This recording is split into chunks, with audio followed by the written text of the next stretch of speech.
Very good afternoon, ladies and gentlemen. Thank you so much for being here today with us. This is the first parallel session that you will be witnessing for the evening today. With a lot of enthusiasm, a lot of aspiration, and a huge vision for a more skilled automotive retail in India, FADA has launched the FADA Academy today. To start the Academy, you will be hearing 4 eminent speakers today.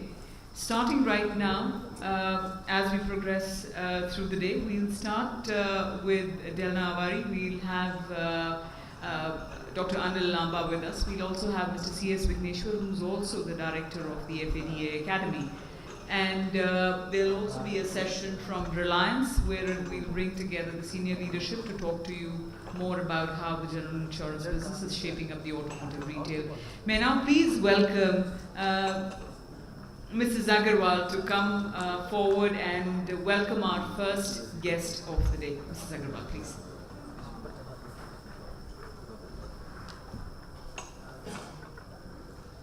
A very warm welcome to all the visiting delegates today on the 10th Auto Summit. It is my proud privilege to introduce to you a role model for women across continents to emulate for her vision, leadership, innovation, and entrepreneurial drive. Delna Avari. In today's environment, the word green crops up also often in auto discussions. Delna too is a model of who makes us go green with envy. Miss Delna Avari is a global business leader, having managed relationships across India, Europe, United States, and Asia. She has significant leadership experience in transforming business operations through restructuring business model, innovation, and go-to-market advantage. She consults mid to large size companies on business strategy and scaling. Miss Delna also mentors startups in the field of healthcare, education, marketing, consumer technology, social impact enterprises, emerging automotive, technology, sports management, and consumer retail. Ms. Delna is credited with building centers of excellence for brand management, contemporary retail sales network, retail design technology, and visual merchandise, sales force effectiveness, consumer insight, digital and mobile. She is the recipient of 100+ industry awards for excellence in marketing, including being recognized as top 50 influential women leaders in the field. Prior to establishing her consulting practice, Ms. Delna Avari held several senior management positions with Tata Motors and served as a director on board for Concord Motors Limited. A Fulbright Fellow for Leadership from Carnegie Mellon University in 2010. She started her professional career with Tata Administrative Services in 2001, completing assignments with Tata Motors, Tata Steel, Tata Tea, Tanishq, and TMDC. Please welcome Ms. Delna Avari.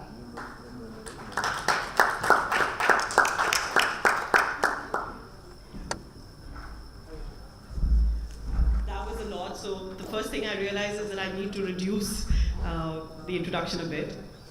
Thank you very much. In 20 minutes we can't do justice, and I believe we have parallel sessions on, so I'll try to make this as engaging as I can. The topic, as we well know, is about employee satisfaction, and very often when we talk about customers, the first thing we always say is, if you take care of the customer, everything goes well as far as dealerships go. But very often we forget that the first customer that every dealer has is actually your employee. And this is not feel-good stuff. This is not the done thing to say. I'm not saying this because this is hip to say or cool to say. It's a reality. And it is not something that doesn't make business sense. It makes actual business sense. Because if you don't take care of the person who's actually taking care of your final customer.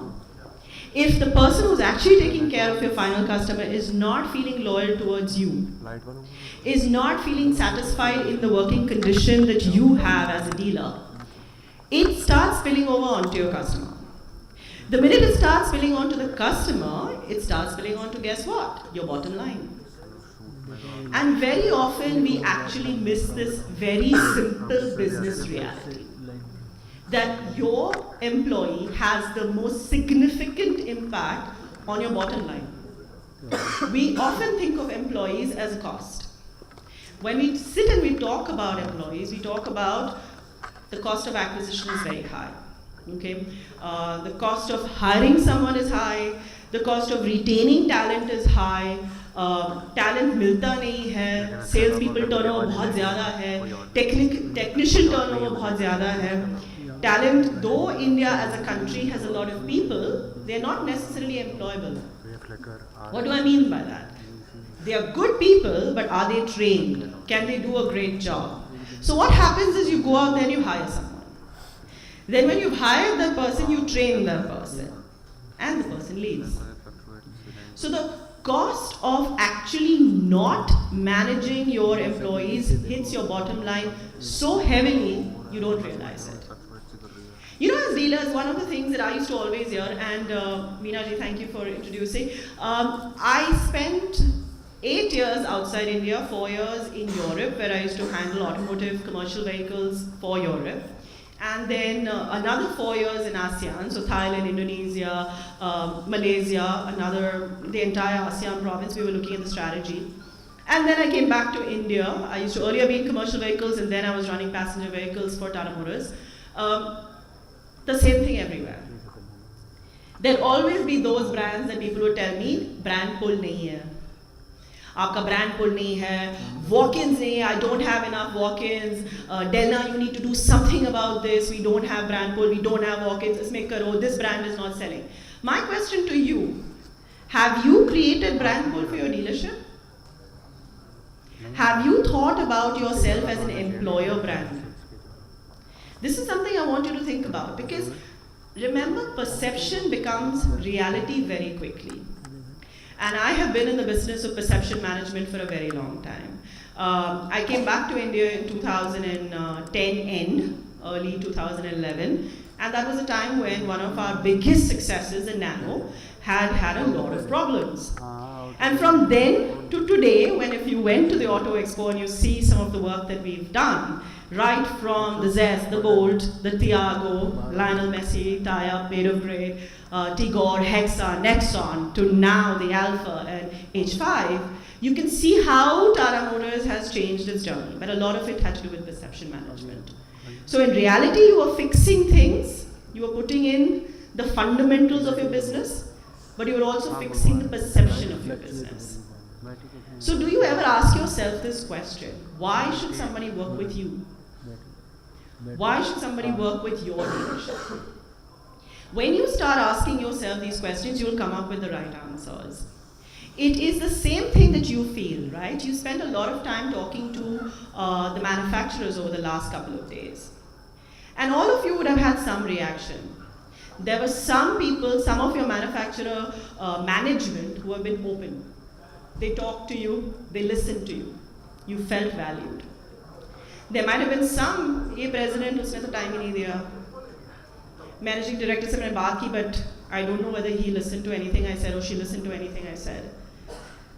You know that feeling? Now I'm asking you to turn that feeling you have towards the manufacturer to now look into your own organization. How are you being perceived by your employees, the potential employees as well as your existing employees? Do they have that comfort level? Do they think about your organization as an organization I want to work? It's a dealership of choice. You know, very often we talk about one very important thing where I ask people, why is attrition so high in your dealership? They'll say, salespeople ke liye this is not an aspirational job. Automotive is not aspirational. The minute they get something in retail or something in a new thing, they jump. Or technicians, no technicians, if somebody gives more money, chale jate hain. या technician को आप they want to start their own company, अपनी own outfit चालू करना चाहते हैं. So very often I hear these points, right? Or most common, more money. Competing dealer gave more money. Competition dealer gave more money. Same brand dealer gave more money. You know what happens every time you say that? You are basically doing something that I tell people in my leadership coaching. You're giving control away from your hand and you're giving it out to the world. तो आपने control अपने हाथ से किसी और को दे दिया. What is happening to me as a dealership is not in my hands, it's now in the hands of the world. If they will pay more money, person will go. Aspiration to start a dealership, they will go. So you're basically giving away control of your business and it's the industry. I would ask you to take it back because it is in your hand. Sometimes it's about accepting a brutal reality. The brutal reality is that people do not leave just for money. Study after study has shown that it's culture. It's your immediate boss. Very often, how people are treated is what makes them leave. And what makes a person stay. And I was just talking to somebody who mentioned that I have the concept of sometimes sitting with all these people in my team who've been there for years, and we sit and chat and I talk to them about how their life is, and I said, you know why? That's the reason why they're staying with you. Because you care beyond just saying कि कितनी गाड़ी हुई, कितने job card खोले, हुआ target हुआ कि नहीं. When you stop treating people like commodity and start treating them like human beings, you will find a significant difference in the way you are able to retain people. This is not feel-good talk. This is factually proven. We have 20 minutes, so in 20 minutes it's impossible for me to do justice, and I think people who know me know that they can reach out to me quite easily. But the ones who don't know me, you can reach out to me with your questions, but I am going to just give you some few meaningful things to think about. But just remember what I said. This is business sense. This is not feel good. If your employee is happy, trust me, they will ensure your customer is happy. Your customer is happy, your bottom line is happening. You miss this chain, your profits are affected. It's as simple as that. So what are the kind of meaningful steps you can change to this? And as I said, these are just pointers, right? It's not possible to do grave justice in the time that we have, but the first thing is quite simply, all of you measure or get measured, right? CSI, SSI, your dealer satisfaction index. You have so many things that are being measured for you. I'm asking you to just do one small measure. Measure within your dealership how your employees are feeling. Please, no need to do fancy stuff. No need to have big surveys. No need to hire a consultant. You don't need all that. Just ask 5 questions, but ask 5 real questions. Questions that you can take action on and fix what is going wrong within your dealership. Measurable.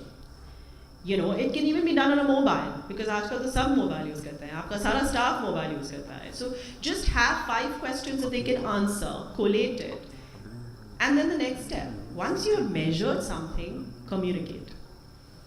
I mentioned earlier as well, right? All of you have a perception about your manufacturer brand management as well, right? This brand, this management listens to us. This management is bothered about us. Please, the same logic for your employees. They need to feel that they can talk to you. The world over, I have seen certain dealerships that are very, very profitable and very, very successful, whether it's commercial vehicles. I've worked in commercial vehicles and passenger vehicles. I haven't done two-wheelers, but I know that the logic extends there as well. The ones who listen, the ones who engage, and the ones who are accessible are the ones who are successful. That's very simple. It is not expected that you do everything your employees tell you. Please, it's not expected at all, right? They might have a laundry list of complaints, or हमें ये भी चाहिए, वो भी चाहिए, वो भी चाहिए. The idea is to listen, to agree, and pick those things that you will do and tell them, this is what I will do, this I will not do. I cannot do, or I will do 2 years from now, or when our profits reach this level, we will do this. The idea is to set expectations and to live up to expectations. I will keep telling you one thing here, I mean, this is my urge. Remember how you feel when you're dealing with the manufacturer. Please put the same logic back again to your team. Don't you hate it when you communicate something with the manufacturer to the brand management? You tell the management, you tell the managing director, you think he or she has heard you, and kuch nahi hota hai. Doesn't that annoy you? So the same thing as I'm saying, please think about it when it comes to your own employees. Listen, right? Another aspect is we're very good at functional metrics, right? We say that job card has to be open in so many minutes. Or we talk about the fact that phone has to be picked up in 2 rings. You know, we put down a lot of these metrics to measure customer satisfaction, right? We turn around that the car has to be turned around, servicing has to be done in so many hours. Those kind of metrics are very good, but when it comes to employees, you need to go beyond. It has to be actually in the space of engagement and loyalty. It's far more important to think about that aspect than to just keep talking about very functional measures. You must track retention, you must track attrition, you must track engagement when it comes to human beings. Human beings are social creatures, okay? They are people at the end of the day. And people means relationships. People means feeling that I am a part of something, I'm taking ownership of something. So the measures that you're putting in this place need to go beyond just the fluffy stuff. I'm not asking you to all start having parties tomorrow when I say it's a social. So I mentor startups, right? And I now have a panel of about 9 that I'm currently hand-holding through scaling. The biggest challenge I have out there is when I talk about building the right work environment, they think it's about having a cool office, ping pong table, you know, having some kind of, we all wear jeans. Those are superficial things. So I'm not urging you to start doing that in your work environment. I'm trying to ask you to do substantial things where people feel heard. And once you've heard them, you decide this is what I will do. So socialization, celebration is very, very important. And this has to go beyond just parties. It also has to go beyond just work. So if you're only meeting people where you're giving them an award for a sales performance or for a vehicle turnaround performance, and that's the only time you're engaging with your people, it's only on work, then understand that they are not emotionally connected to you. And when I'm not emotionally connected to you, it's very easy to walk away. So if you want to stop this challenge of attrition that you have, and if you want to do a better job of managing your customers, please understand that you need to build human relationships a lot more than you're currently building. This is just a reality. And if you will think about it, you will realize that many of you might have had lots of problems with some of the brands that you represent, but you find it a lot harder to leave that brand.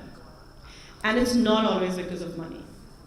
It's because you have been with that brand for so many years. You like the brand, you trust the brand. It's a long-term relationship. It's always relationship. And so I'm asking you to flip that and understand that it has to be not every time you meet with your team, if you're only talking work, then you are just a person, right? Then you are not a person with whom you are building a relationship. Then you are just a check. और आज आपने मुझे check दे दिया तो मैं आपसे लूँगी. Tomorrow somebody else gives me a bigger check, I'll walk away because you are not a human being to me. You are just a person who signs a check. So change the relationship from being a person who just signs a check to being a person with whom I have an engagement. Even today, though I have moved away from the Tata Group, for me, a lot of people were asking, I said, it's in my DNA. A lot of times that I actually, even today, consult, I do consult some of the Tata companies. Today also, it's very, I do not see myself as anything other than a Tata person, even though I have left. That's the brand. That's the loyalty. That's the kind of connect that you build. And that's what you've got to focus on. CEOs, a lot of you have CEOs, right? Your CEO might never meet a customer, but they affect the customer a lot more than you realize. Because of the way they treat people in the system, and the loyalty that they're building within the system has an impact on how they treat the final customer. Control this relationship. This is a very important relationship. People need to understand that just because you're not talking to the final customer doesn't mean that you're not affecting the final customer. In your organizations, you all tend to be flat, right? So how do you give growth opportunities? Right? People say, "Acha, uske aspirations बढ़ गए हैं." What do we do, right? So the thing that I would like to urge you is, please develop internal mentors and the same managers, okay? And these managers also have to be responsible for financial results. All of you keep your team leaders as how many cars, how many sold, what is the turnaround time. You do functional metrics, okay? How much is the retention per car? You do all of that. Please also make them responsible for people metrics. How did you retain your staff? Why did you lose your staff? What are you doing for growth and development of your staff? And growth and development doesn't always mean up the hierarchy, because there is no hierarchy, right? A salesperson may be senior salesperson, some of them become manager, फिर कहाँ जाए? Technician, senior technician, then where, right? So the idea is not hierarchical growth, but growth as in feeling that there is something that I am learning. Intellectual stimulation. I'm not talking about just making a safe working environment, happy working environment, engagement. Let me give you an example, because I don't want to just talk randomly. I have one of my companies which I mentor. It's a company called Multibhashi. Multibhashi's entire business is nothing more than having a self-learning platform where people can learn on the phone English language, conversational, from regional languages. So right now we have it in Hindi, Marathi, Gujarati, Oriya, Bangla, of course all 4 South languages. About 8-9 languages are there. It's conversational. So you are learning English on your own, and for a small fee you can talk to a mentor for half an hour to practice. This is the business model. It's a very simple business model. Why did the Multibhashi founding team come up with this? Because they realized that in India, English is still aspirational. It's still seen as a language of business. The minute a person can speak a few sentences of English, their respect goes up, whether you like it or not. That's the reality, right? Their employability goes up, their confidence goes up, okay? One of our most successful pilots has actually been in Madhya Pradesh, where and not automotive, this is sales staff, where this person has taken it on and is training their staff. They're learning on their own, so they learn on their own, right? But they feel good that my boss cares enough about me to learn this. And this is not only for sales staff who meets a customer. Please understand, a lot of the self-respect comes from your own family, right? They have children who speak, who they are studying, families, spouses. So it's something so simple as a facility that's been given has led to very high retention in that location, because the feeling is this person cares enough about me to give me something which improves me. Let me tell you that this will have a direct impact at a very low cost, but a direct impact on your sales results, on your retention results, on your business line, bottom line, right? But the action is from the employee side is seen as, this person cares for me. The other one I want to tell you is about including your staff into what is happening from a technology point of view. Bring them to the new economy fast, right? As an example, again, the best way for you to understand this is to give you an example. There's a company, Beaconstock. I'm not going to explain what the business model is, but it's a company which is about proximity marketing, right? All your staff has mobile phones. Most of them will have Android mobile phones, because that's the thing. You can convert that phone into a beacon. What that does is that, of course, at one end, you know exactly what your staff is up to. So it allows you to actually track where your staff is. But the other thing you can do is, that person's cell phone has now become a way to transmit marketing messages. And it's proximity, which means that when I'm in the proximity, the salesperson has gone for an event, while they're managing the event, and they are actually sending out messages from their phone to the whole surrounding area, the messages will be picked up. It's a very simple technology. It doesn't cost anything. What is happening is, for you, you have converted the salesperson into a mobile hoarding.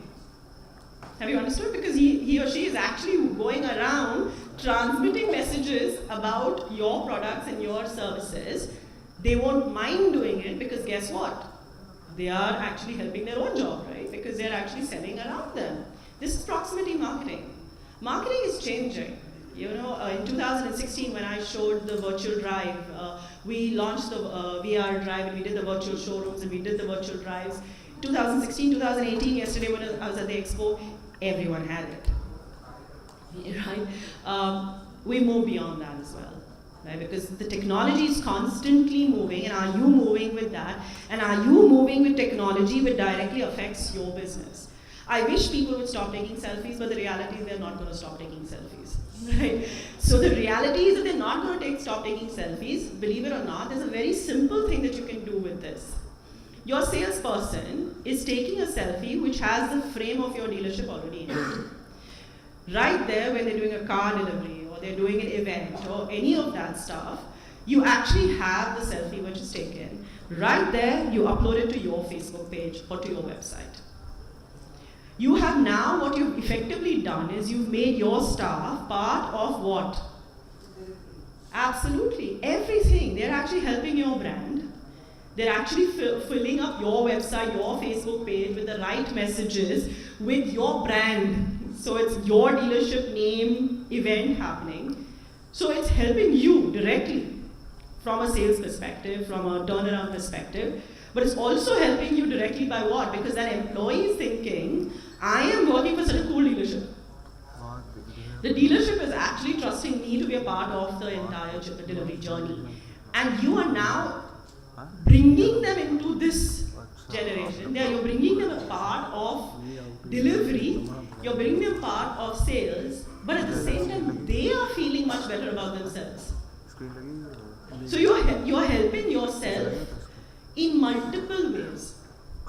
Right? The time is short and I'm very mindful of that. All I would like to say is that you have to actively think about your employees and think about how do you make them evangelists for your business. How do you build a relationship for your business? And when you will start doing that step by step, when you actually start putting that focus in, you will find that it has a direct impact on your customer loyalty. It has a direct impact on your customer satisfaction. When it has an impact on loyalty, it has an impact on customer satisfaction. Guess what? Market share goes up. Market share goes up, guess what? Same time revenue is going up. So my urge to you is to actually actively bring your entire dealer force that you have, all your employees, along with you to be a part of that journey and do it consciously. So there is a golden rule, right? Treat people as you would like to be treated. Right? I'm going to just say that from an employee perspective, and I really will many times ask you to just think about the last few days when you spent it with your manufacturer. Which of those manufacturers left an impact on you? Which of the management left an impact on you? Which brand left an impact on you? I'm sure that there will be a divided house out here. There will be some who will say that the management of this company, this president listened to me. And some will say, did not listen to me. And you know how you felt. So please remember that that same feeling is coming in from your employees towards you. So what is the feeling that you want to have? Remember to do this actively. Why should someone work with you? It's in your hands. Thank you. Thank you very much, Delna. Would you be open to taking a few questions? If they have some. Yes. So marketing as you know, the marketing as a domain has been changing, right? Proximity marketing is just that I am marketing a person who's in my area, proximity, close by. Technology today has become so inexpensive to do this that there's something called a beacon, which you can keep in your dealership. You can, even when you're doing a hoarding, beacon. Okay, so beacon is nothing but a tiny little device, okay, that sends out messages. And depending on the size of the beacon, it can be something that sends out a message to, say, 100 meters, 40 meters, 200 meters, depending on it. So supposing I put a beacon on a hoarding. So hoardings are dead medium, right? I mean, I'm sorry, I shouldn't say, but I've run marketing now for so long. It's a dead medium. Right? But when you put a beacon on it, what happens is it's giving out a signal. And depending on what messages you put in it, the signal will hit a person's phone directly. Okay? So when the message is hitting the phone directly, you could say, imagine, and I'm sorry I will use Tata examples since I'm ex-Tata, but supposing you have launched the new Nexon, right? So you were saying that the Nexon is in the showroom. Message comes in, a person is driving or a person is walking, the message hits them. So the Nexon is in the showroom, okay? After some time, you're sending a next message to this person that if you walk in from this time to this time, there's a special screening. So it's very contextual, right? Now what happens is, when a person clicks on that message, they land up at your landing page. What is a landing page? It's just where what you put as a page. So if they click on it, they land up at your landing page.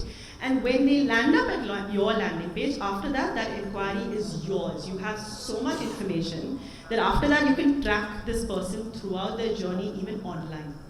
So even from a digital marketing point of view, it changes. So proximity marketing works by sending out messages in your system, in your nearby area. It's contextual, okay? And what that also does is you can send, let me give you a fun example. We did a very interesting thing in a restaurant, okay? And it's a bar, and you're sitting in the bar, and suddenly you get a message on your phone which says, does beer make you fat?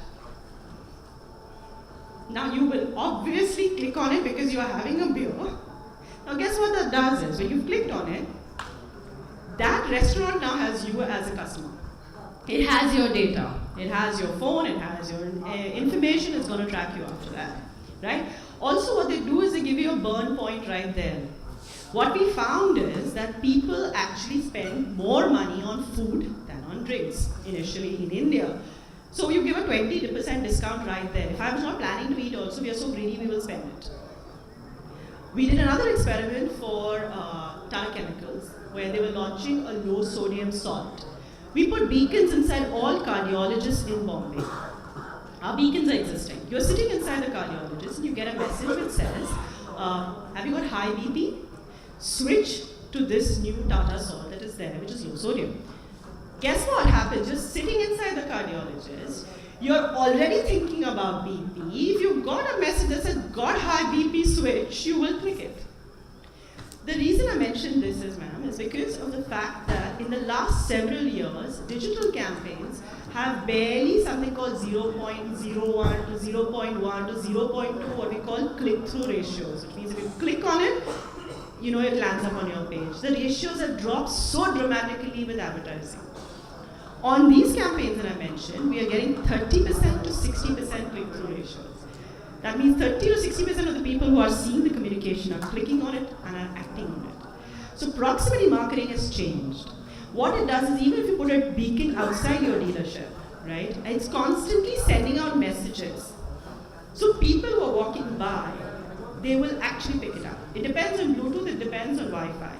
But the messages come through and it comes to an individual, and the minute individual clicks on it, they will not click on a message unless it's relevant. So the way of marketing has changed and a lot more power has come to you. That's what I keep trying to say, you know. As a dealer, you have a lot more power in handling your pipeline than you did in the past. You had to wait for some hoarding, you had to wait for some TV ad, you had to wait for some print ad. I'm telling you that today you can take control into your hands. Technology allows it, technology does it at a cost which is so low, and you will actually be able to measure it. And all that data is yours now. You don't need anyone else. Were there any more questions? I'm very mindful that we have a very... Thank you very much. Thank you. Thanks a lot. Thank you for your time.